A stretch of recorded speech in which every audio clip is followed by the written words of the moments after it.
الحمد للہ رب العالمین والعاقبۃ للمتقین والصلاة والسلام علی سید الانبیاء والمرسلین وعلى آلہ واصحابہ الطیبین الطاہرین اما بعد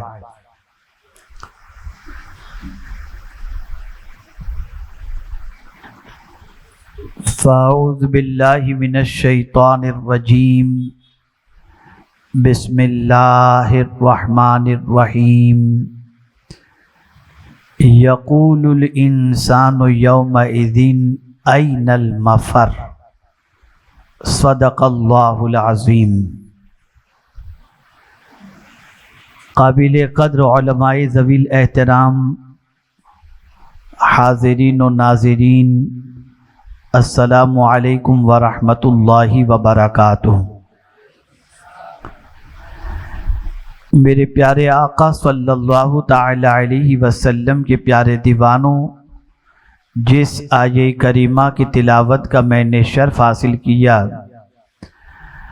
اس سے متعلق کچھ معروضات پیش کرنے سے پہلے آقا کریم رؤوف الرحیم علیہ التحیۃ والتسلیم کی بارگاہ میں جس طریقے سے میں پڑھاؤں، عقیدت و محبت میں ڈوب کر اسی طریقے سے درود و سلام کا نذرانہ پیش کریں۔ الصلاۃ والسلام علیک یا رسول اللہ، الصلاۃ والسلام علیک یا حبیب اللہ، الصلاۃ والسلام علیک یا نبی اللہ، وعلی آلک واصحابک یا نور اللہ، صلی اللہ تعالی علیہ وسلم۔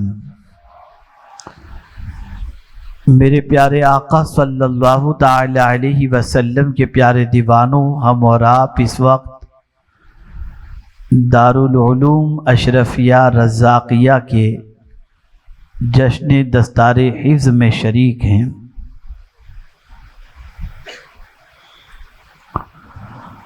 اور ظاہر سی بات ہے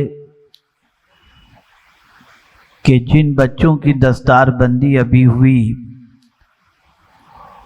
ان بچوں نے اللہ کی کتاب کو اپنے سینے کے اندر محفوظ کیا ہے۔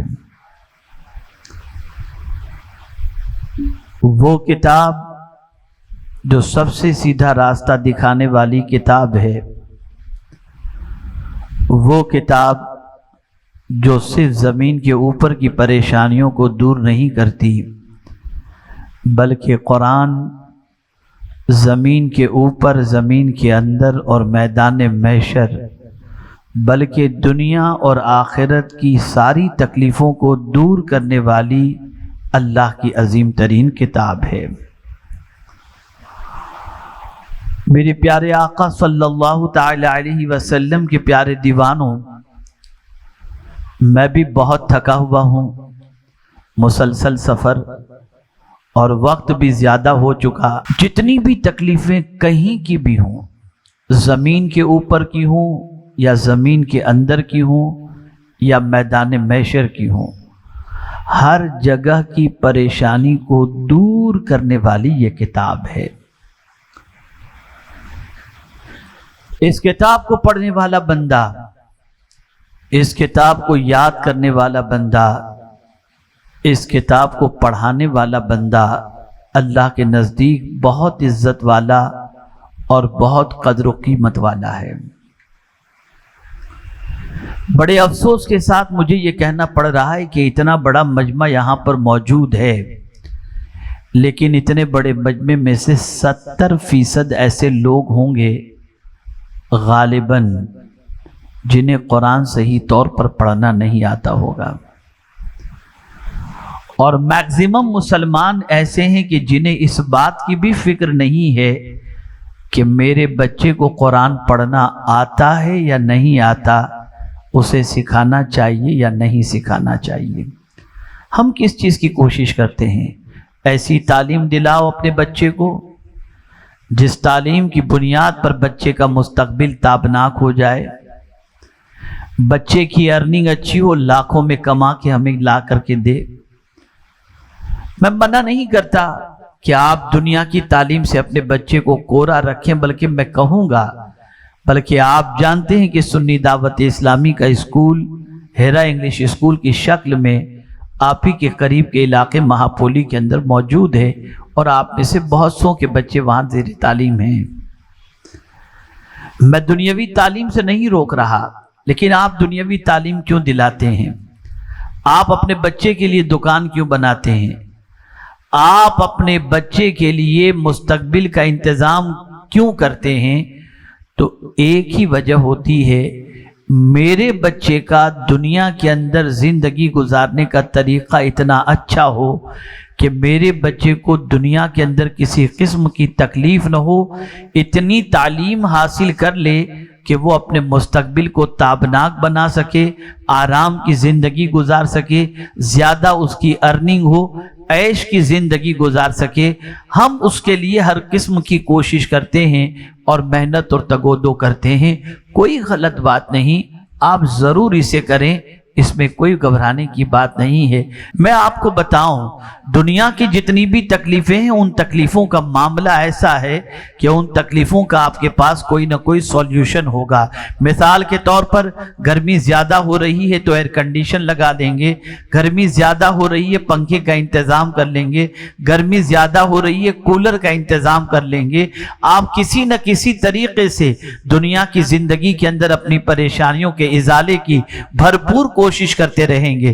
میرے پیارے آقا صلی اللہ تعالی علیہ وسلم کے پیارے دیوانوں، اگر کسی انسان کے پاس علاج و معالجے کا پیسہ موجود نہیں ہے تو بہت ساری ایسی چند تنظیمیں ہیں جو علاج کی ذمہ داری لے لیتی ہیں اور ان کے علاج کا انتظام کر دیتی ہیں۔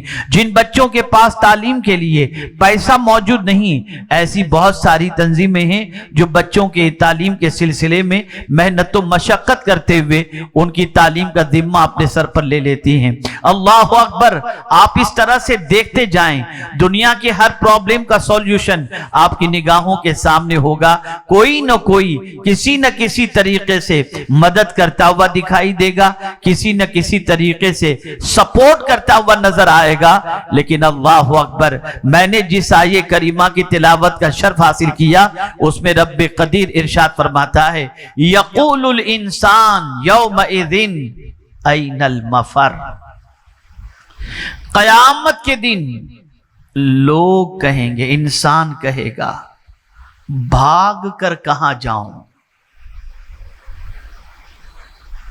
قیامت کا دن اتنا خطرناک ہوگا کہ میرے پیارے آقا صلی اللہ تعالی علیہ وسلم کے پیارے دیوانوں، رسول اعظم صلی اللہ تعالی علیہ وسلم ان آیتوں کو جب سنتے جن آیتوں میں قیامت کا تذکرہ ہوتا تو آقا کریم صلی اللہ علیہ وسلم فرماتے ہیں، ان صورتوں نے مجھے بوڑھا کر دیا۔ آپ اندازہ لگائیں، یہاں انسان ایک دوسرے کے کام آتا ہے، ایک دوسرے کی مدد کرتا ہے، ایک دوسرے کا سپورٹ کرتا ہے، ایک دوسرے کے سلسلے میں خیال کرتا ہے، یہاں تک کہ مر گیا تو کاندھے پر اٹھا کر قبرستان پہنچا دیتا ہے۔ میں ابھی ایک جنازے کے موقع پر میں نے دیکھا، قبرستان میری والدہ کے یہاں میں فاتحہ پڑھنے کے لیے گیا، ایک سودانی آدمی، اللہ اکبر، تقریباً سودانی حضرات ہی تھے اور اس کی نماز جنازہ میں وہ شریک ہونے کے لیے آئے تھے، تو کچھ یہاں کے لوگ بھی اس میں شریک تھے۔ پتہ چلا مسلمان کہیں بھی مرتا ہو، کوئی نہ کوئی اس کو کاندھا دینے والا مل جاتا ہے، قبر تک پہنچانے والا مل جاتا ہے، غسل دینے والا مل جاتا ہے۔ اسی طریقے سے ہر پریشانی کے لیے کوئی نہ کوئی آ جاتا ہے۔ لیکن جب میں قیامت کے حوالے سے سوچتا ہوں تو میری عقل دنگ رہ جاتی ہے۔ اللہ اکبر! قیامت میں کوئی کسی کا پرسان حال نہ ہوگا۔ اللہ اللہ! لِكُلِّ امْرِئٍ يَوْمَئِذٍ شَأْنٌ يُغْنِي او کما قال۔ قیامت کے دن سچویشن یہ ہوگی، ہر ایک دوسرے سے بے نیاز ہوگا، کسی کو کسی کی فکر نہیں ہوگی، کوئی